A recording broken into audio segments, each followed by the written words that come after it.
Remember to like the video, leave your opinions, and subscribe to be informed on our most recent articles.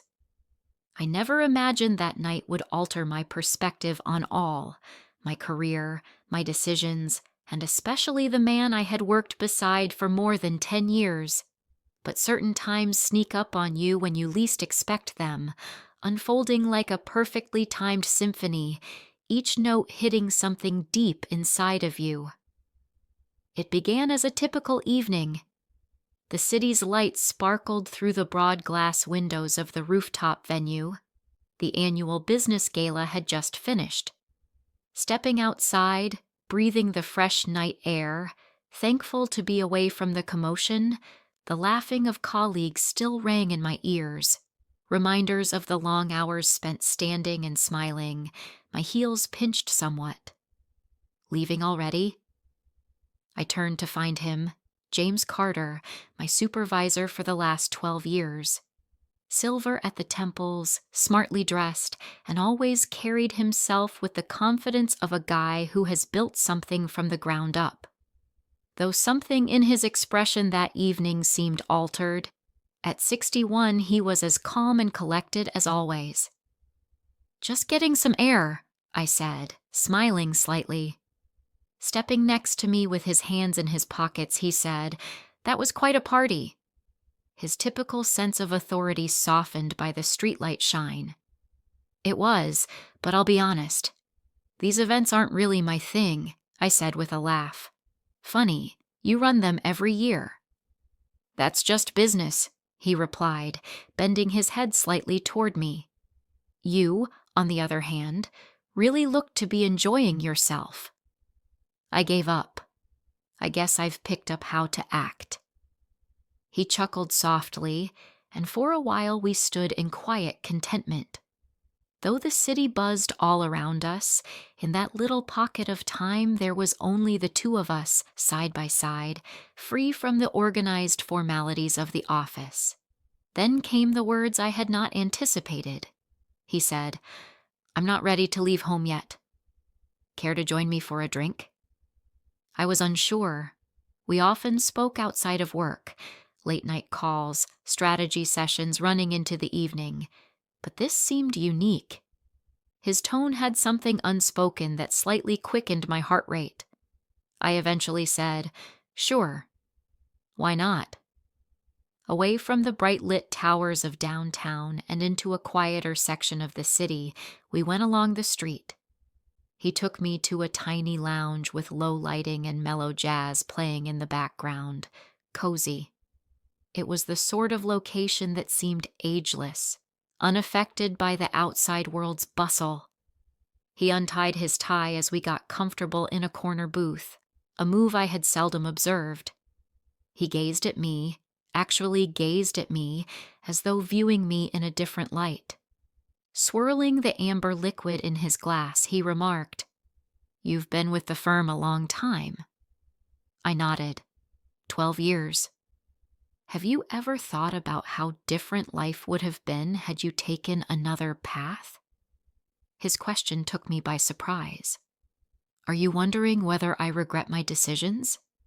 He shook his head in disapproval. "Just curiosity, not sorrow. Do you ever think about the roads not taken?" I let out a slow breath. I believe we all do at some point, but I've always felt that every choice, every turn we take, takes us precisely where we're supposed to be. He found that amusing. That's a smart perspective on issues. For the first time in years, we conversed, really discussed. Nor about work, nor about deadlines or quarterly reports, but about living. He told me about his early years, the difficulties of starting the business, the sacrifices that followed. I also contributed bits of myself, the aspirations I once had, the experiences that formed me. Time became hazy. From 1 drink to 2 to 3, the air between us changed somewhere between nostalgia and hilarity. Hesitant and looking, he stretched over the table, fingertips brushing the back of my hand. I did not withdraw. There was a pause, a suspended breath where everything hung in the balance. And then gently, he said, "I never told you this, but I've always admired you, beyond just your work. You have this presence, this way of making the world feel grounded even when all else is chaos." My heart raced a bit. Though I was no stranger to praise, this seemed unusual. It was something genuine, something deeper than flattery. It wasn't flattery. "You have always been the one constant," he said. Perhaps it took me too long to understand exactly how important that is. I gulped, not knowing what to say back. He was a guy I had respected for years, not only my boss. His opinion meant more to me than I wanted to admit. But sitting there in the warmth of that softly lit lounge, I wasn't thinking about work or professionalism. I was considering how he stared at me, as though seeing, being, a lady he had not let himself really see prior. "I should probably go home," I finally murmured, my voice lacking confidence. He looked at me for a long time before he nodded. "Allow me to guide you." The streets were quieter now. The city was settling into its late-night rhythm. We hung around the front door till we got to my building. "Thanks for tonight," he said. "For your listening." I beamed. I could say the same back to you. A pause, a doubt, and then before I could second-guess myself, I leaned in. Just little. Just enough. It was the sort of moment when the past and the future evaporate, leaving just the now. The world shrinks to two people. But first I drew back, my breath shaky. Stepping inside before I could lose myself entirely, I said, "Good night, James." Something had changed between us as the door closed behind me, and deep down, I knew this was only the start, so I leaned my back against it, heart racing. Waking up earlier than normal the next morning, my mind still nodded in the events of the previous night. The way James had looked at me, the warmth of his hand against mine, the unspoken words between us. Years had passed during which I had viewed him just as my boss, a guy of power, respect, and distance. But suddenly, I couldn't stop thinking about him as James, the man who had let his guard down, who had spoken with calm vulnerability, who had stared at me in a manner that made my pulse race. Pouring my morning coffee, I shook my head in an effort to clear the thoughts. This was ludicrous.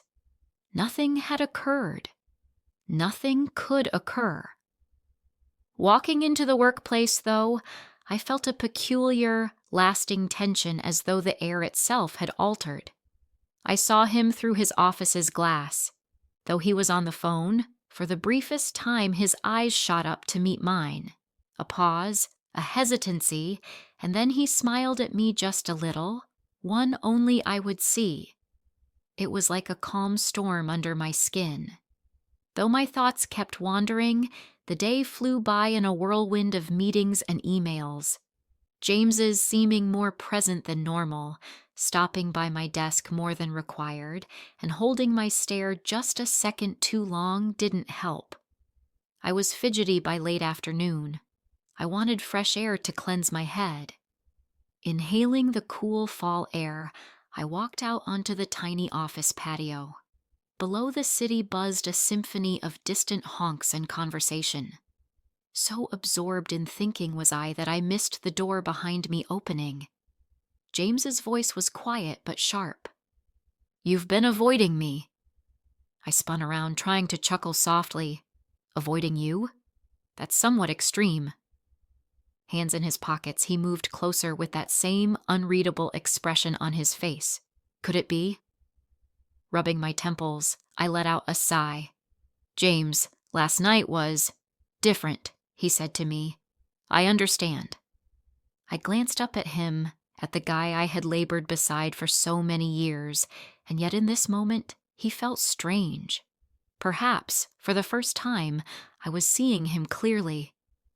"We can't do this," I whispered softly, even if the words were empty as I said them. He sighed after a long look at me. I know what you're thinking. This is risky. This alters things.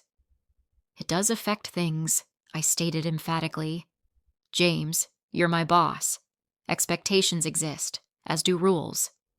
He cut in, his voice low but steady. I don't care about rules. I gazed at him. This was not the cool, deliberate guy I was familiar with. This was someone else, someone who, for once, wasn't concerned about business, control, or responsibility. He was considering me specifically. He said, his voice quieter. You're making this more difficult than it is. We weren't employer and employee last night. We were just two people. I know, we both felt something. I took a deep breath. Just because something is not good doesn't make it correct. He looked for my eyes as he tilted his head back. Still, you haven't said you don't experience it as well. I opened my mouth, but no words emerged as the truth lay between us, raw and irrefutable. I had felt something I hadn't felt in a lengthy time frame. His voice just above a whisper as he moved nearer. Tell me I'm wrong, and I'll let it go. I'll forget last night ever occurred. I meant to. I wanted to speak the words, to push away, to act as though everything might return to as it was. But I didn't, as I wasn't certain I wanted it. An invisible thread drawing us closer, the air between us crackled. A question, not a demand. His fingers just slightly stroking my wrist made my breath catch. For the first time in years, I didn't want to reflect. I did not back off. James's fingers hardly touched the inside of my wrist, yet I felt it all around. His touch's warmth made me shudder softly and my pulse raced. For years, I had lived inside the confines of what was expected of me, of my job, of my age. I had created a life around rationality and regularity. But standing there with James looking at me as though I were something fresh and unexpected, I felt the walls change. He was waiting, looking for any indication I desired this as much as he did. And at that point, I did. I exhaled a deep breath. James, I have no idea where this goes from here. He smiled faintly. I don't either, but that doesn't imply we should flee from it. I shuddered when a breeze rustled across the patio. He saw right away, taking off his suit jacket and throwing it over my shoulders. His aroma, warm and familiar faintly spicy cologne, enveloped me. Come on, he murmured, pointing to the entrance of the office. Let's leave this location. I was unsure. You mean at this time? Why not? His voice was light, but there was something behind it all, something quietly resolute. I looked back inside via the glass doors. People going about their routines in the office still buzzing with end-of-day excitement. Going back in, I knew just how the night would unfold. I'd sit alone with my thoughts, pretending nothing had changed, get my stuff, walk home, and prepare supper. But something had changed, and for the first time in a long time, I didn't want to let an opportunity slip past me. Okay, I answered, my voice more steady than I had anticipated. Let's go now. A few blocks away, we found ourselves in a softly lit restaurant, the sort of place where the servers talked in subdued tones and the music was low. James ordered a bottle of wine. As the first sip warmed my throat, I began to unwind. I remarked, putting my drink down. So, what precisely are we doing here? He leaned back, looking at me with the same unreadable face he always had at the office. But tonight, there was something more present. Honestly. He swirled his wine, letting the rich red liquid catch the light. I just wanted to be somewhere with you where we didn't have to act. I downed. Pretend? He caught my gaze. That final night had no meaning. The words fell between us, weighty and unyielding. I opened my mouth, looking for the appropriate words, but for once, I didn't want to be cautious. Every syllable before it left my lips, I did not want to overanalyze. I breathed out. It did so. A spark of something crossed his face. Relief, perhaps, or something more profound. After that, we spoke for hours on end. Not about job, not about obligations, but about us. I told him things I hadn't said out loud in years, how I had spent so long putting my work first, how I had convinced myself that love, passion, connection was for other people. Younger individuals, those who still had all the time in the universe. James leaned across the table, his fingers brushing mine in a gesture so simple yet so intentional that my breath caught after I finally became quiet. Many others share that too, and I thought him to be true. When we departed the restaurant, the city had calmed, the streets shone with the gentle amber tone of lamps, and the distant hum of traffic filling the void between us. We strolled for a long. Neither of us was quite ready to say goodbye. He paused at a crosswalk and faced me. He said gently, "I don't want to hurry this along. Still, I don't want to act as though this is unimportant." My heart thumped. "James," he shook his head and chuckled quietly. "I understand. It's not simple." I laughed out breathily. That is an understatement. The city moved around us as we stood there for a time, yet nevertheless it felt as though we were the only two people alive. Then I moved closer without overthinking, planning, or deliberation. James's breath caught, his eyes probing mine, and then at last I let myself feel. Like the opening few notes of a song neither of us knew the melody to just yet, the kiss was slow and timid. His contact was delicate, respectful. His palm held the side of my face. His forehead lay gently against mine when we eventually pulled away. "This alters everything, doesn't it?" I said softly. "It does," he said quietly. "Still, perhaps that's not so awful." Letting the moment's warmth seep in, I shut my eyes. Perhaps, just perhaps, he was correct. The next morning I awoke with a combination of emotions inside me. Excitement, anxiety, uncertainty. Last night's memories hung on my lips, in the warmth of James's touch, in the way he had gazed at me as though I were something worth waiting for. Reality began to sneak back in now, with the early sun pouring through my bedroom window. I remained his worker. He was still in charge of me. We had also gone beyond a line that could not be undone. The nightstand had my phone buzzing. "James, good day. I hope no regrets." Typing back made me smile a little. Not one. "What about you then?" He reacted right away. "James, not one of them. Could I see you later?" I hesitated. Not because I didn't want to, but rather, I did indeed. But I wasn't clear on what later meant for us. Might we live beyond the office, beyond the carefully defined lines we had both maintained for so long? I breathed deeply. Yes, but first we have to speak. Away from the noise and the prying eyes of the office, we gathered at a quiet park just outside the city that evening. When I got there, James was already waiting, leaning on a bench with his hands in his pockets. He looked up as I came closer, his face softer than I had ever seen. "Hey," he stated. "Hey," I said, sitting next to him. We simply sat there for a while, observing the golden light of the setting sun filter through the trees. I then said, "James, I have to know, where does this go from now on?" He exhaled, almost as though he had been anticipating the inquiry. "I don't have all the answers," he said. "I know what I don't want, though. Last night shouldn't be something we act as if it never occurred." I nodded carefully. Not me as well. He then looked at me.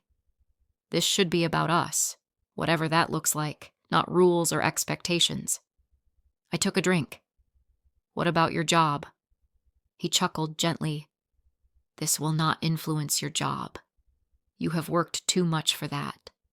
We will talk about office boundaries if required, but I don't want to lose whatever this is only because of logistics. His words calmed something deep inside me. For so long, I had let my dread of the unknown prevent me from taking chances, from feeling things. I said to myself I was too old to experience, but there was James, ready to work everything out with me next to him. I reached out to grasp his hand. All right, I answered, my voice firm. Let's find out where this leads us. His smile's satisfaction was clear-cut. When he drew me into a deep, lingering kiss under the fading twilight light, I understood something.